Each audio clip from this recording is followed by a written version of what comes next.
On se retrouve pour le déballage de l'iPhone XR. Je l'ai choisi en remplacement de mon iPhone 7 Plus. Je trouve que c'est le téléphone le plus intéressant chez Apple cette année. Il est moins cher que le 10S, qui est quand même assez cher. Il a une taille un petit peu plus grande que le 10S, notamment au niveau de l'écran. Passant d'un 7 Plus, je trouvais ça pas mal parce que le 10 ou le 10S a un écran plus petit au niveau surface d'affichage et au niveau utilisation. Et puis on verra bien ce que ça donne en la vérité. J'aime bien, je l'ai choisi en couleur bleue. Je trouve que c'est sympa qu'on ait pas mal de couleurs. Donc on va voir ce que ça donne et savoir si l'écran est aussi bon que mon 7 Plus, j'espère, ou à peu près aussi bon. Alors, on a la boîte. Alors au niveau tarif, si vous le commandez encore assez tôt, je crois qu'on peut encore avoir le code promo SOSH40, je crois. C'est comme ça que je l'ai acheté, c'est SOSH, pour avoir 40 € de réduction, ce qui permet de l'avoir à moins de 800 €, ce qui est quand même assez intéressant.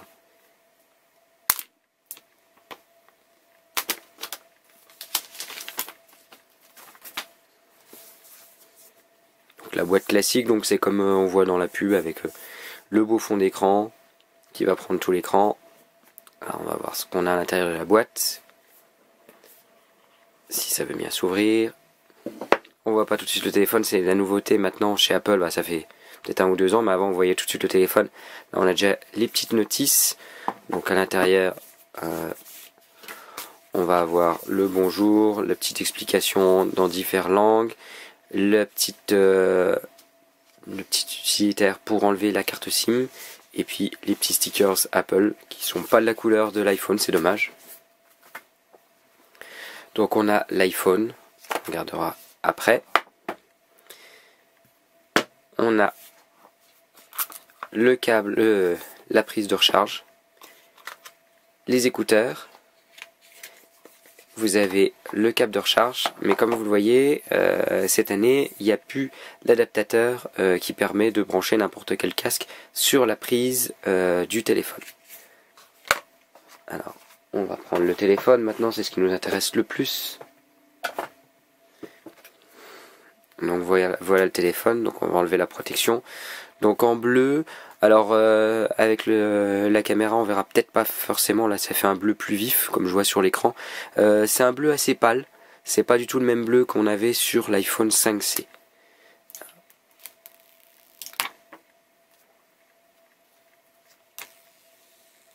Voilà, on a la protection qui est enlevée.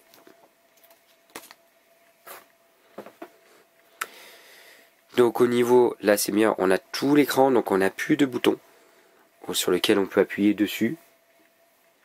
Je mettrai une protection d'écran en vert. Pour l'instant j'en mets pas, comme ça me permettra de voir comment fonctionne l'écran, s'il est pas mal, au niveau de la résolution, au niveau de l'écran LCD. Vous avez donc le contour qui est en aluminium, donc en bleu. Alors je ne sais pas ce que ça donnera sur l'écran, moi je vois juste sur le retour de la caméra. C'est un bleu pâle.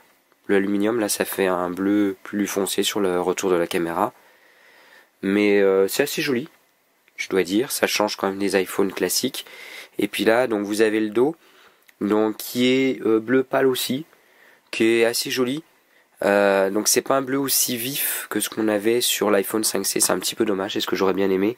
Là, c'est vraiment un bleu pâle. Donc c'est pas mal. Alors, avant de l'allumer, je vais vous montrer donc la comparaison. Alors, ouais, je reste sur du bleu puisque j'avais la coque bleue sur mon iPhone 7 Plus. Donc, comparé au niveau de la taille, puisque moi ce que je voulais c'était un téléphone un petit peu plus petit que mon iPhone 7 Plus, mais comment dire, avec une taille d'écran à peu près similaire. Donc, au niveau de la taille, donc vous voyez, on a là, c'est là où on a une grosse différence entre les deux téléphones. Donc, on a, c'est un petit peu sale. On a quand même cette différence, puisque là je l'ai bien mis au même niveau, là, et là vous avez quand même une différence, alors je sais plus si c'est 1 cm ou quelque chose dans le genre. Au niveau de la largeur, il n'y a pas beaucoup de différence, et il est un peu plus épais, normalement, que l'iPhone 5C, l'iPhone 7 Plus, je veux dire. Au niveau prise en main, je trouve que c'est un peu mieux. Bon, celui-là glisse un peu plus, le dos en verre va glisser un peu moins. Vous voyez les traces, etc. Ça va prendre très rapidement. Mais je trouve que la prise en main est mieux que le 7 Plus que je trouvais un petit peu trop grand. Mais c'était le seul pour avoir une taille d'écran qui m'intéressait. On va faire le premier allumage du téléphone. Voilà, avec le petit logo Apple. Donc je ferai sûrement une vidéo comparative la semaine prochaine entre l'iPhone 7 Plus et cet iPhone 10C, 10R je veux dire, pour voir quels sont les bénéfices et les choses qu'on a peut-être en moins. On a qu'un seul capteur au lieu de deux. Ça je trouvais ça bien. Et puis l'écran qui est peut-être un petit peu moins bon. Le 3D Touch, personnellement, je l'utilisais pas, donc c'est pas dérangeant. Donc voilà le téléphone. Donc l'écran, rien de spécial comme ça, sinon qu'il est joli. Et moi, je trouve ça génial d'avoir toute la taille d'écran. Donc voilà, donc on va faire le démarrage classique. Donc comme ça, je vois pas vraiment beaucoup de différence par rapport à mon iPhone que j'avais avant. Donc on va configurer. Alors, on va se connecter.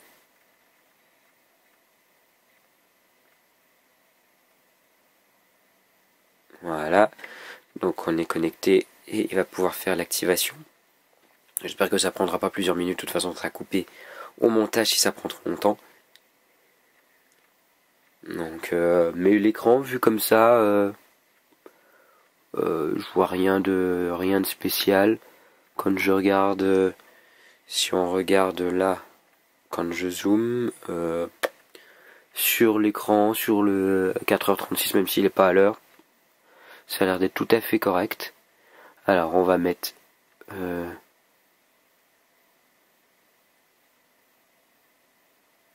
continuer, on va configurer Face ID. Voilà, on se retrouve, j'ai configuré Touch ID, Face ID, ça se configure très facilement. Alors je l'ai pas fait devant la caméra parce que ça posait un petit peu problème. Donc là je le configure comme un nouvel iPhone, comme ça faisait 2 ans que j'utilisais mon iPhone, je vais pouvoir réinstaller les applications que je veux. Alors on va reconfigurer ça. Voilà, on se retrouve avec les conditions générales, qu'on ne lit jamais bien sûr. Alors si je clique pas accepter, voilà.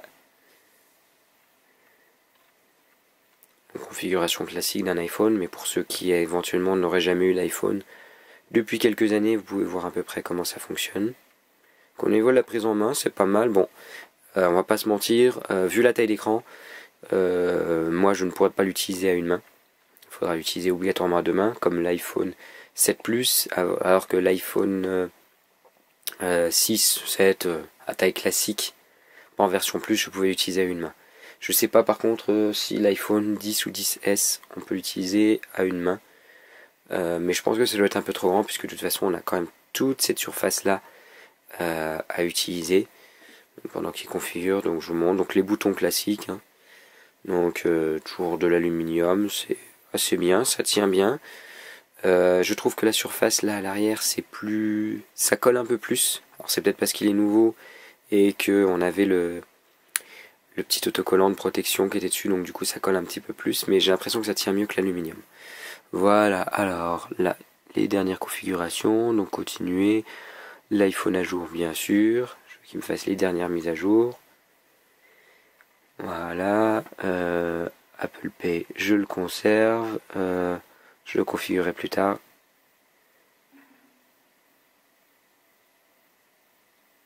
Voilà, le temps d'écran, c'est bon, c'est pas facile de cliquer à travers l'écran de la caméra. Analyse de l'iPhone, je veux pas partager avec eux. Alors là vous avez l'affichage True Tone, c'est peut-être pour ça qu'on a des différences de couleurs. Alors, je sais pas si on le verra à la caméra. Là je suis en affichage True Tone, c'est pour ça qu'on a une température un peu chaude. Et là tout de suite, le bleu, vous voyez qu'il va être plus vif. Ça fait plus blanc, etc. Bon, moi je vais laisser comme ça, on verra à l'usage. En normal.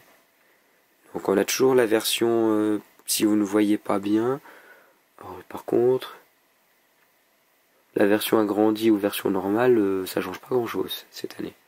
Parce que si vous regardez, il y a le 9h41 qui se déplace un petit peu, qui est un peu plus grand. De toute façon, moi je le fais en version normale. Elle a l'accueil, c'est bon. Il vous explique comment tout fonctionne. Passer d'une application récente. Accéder aux commandes rapides, ça c'est pas mal. Puis qui vous donne l'explication de savoir comment ça fonctionne. Bienvenue sur l'iPhone. Balayez vers le haut pour commencer. Et c'est bon. On a l'iPhone avec le super fond d'écran. Donc je crois que là c'est bon. Alors je vais juste couper et je vais montrer rapidement la différence entre l'écran de l'iPhone 10 et de l'iPhone 10R et l'iPhone 7 Plus que j'ai entre les mains. Alors je retrouve, donc j'étais obligé de changer le fond d'écran pour avoir les mêmes fonds d'écran sur les deux téléphones. Donc pour voir un petit peu près un peu la différence. Donc vous voyez qu'au niveau taille d'écran, on a plus de surface en hauteur. Au niveau des icônes, c'est à peu près la même chose. Et au niveau largeur, on le verra pas forcément, mais ça fait quasiment la même largeur. Donc vous avez quasiment la même taille d'écran. Donc au niveau fond d'écran, j'ai mis le même pour voir si on voyait une différence. Alors clairement, vu comme ça, j'ai à peu près les mêmes icônes. Alors si on met les deux l'un à côté de l'autre, j'ai l'impression que c'est un tout petit peu plus net. Si je mets calendrier et photo, c'est un chouïa plus net sur l'iPhone 7 Plus, une résolution un tout petit peu supérieure, mais clairement il n'y a pas grande différence. J'essaie de regarder. Je dirais juste que les couleurs sont un petit peu différentes. Là, si on prend par exemple l'App Store et l'App Store, alors, je sais pas si ça se verra sur la caméra, sur l'iPhone 10R, c'est un peu plus fade que sur cet iPhone 7 Plus. Alors, j'ai essayé de les remettre au niveau de la résolution, la même résolution. Donc, on va aller sur Internet. J'ai mis exprès la page Apple. Et comme vous voyez, on a la même chose qui est affichée, mais vu qu'on a un écran un peu plus long, on affiche plus de choses en longueur.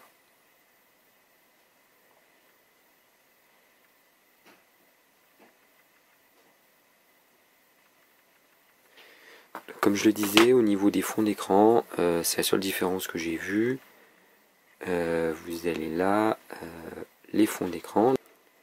Les fonds d'écran, on en a des différents, donc là on a les classiques, mais on a aussi tous ceux qui sont spéciaux à l'iPhone 10 S. Alors ceux-là c'est les classiques, ceux-là c'est les spéciaux au 10R, et pareil pour les dynamiques, sont différents.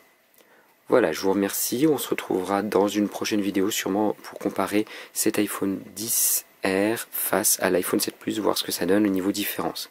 Voilà, je vous remercie, au revoir.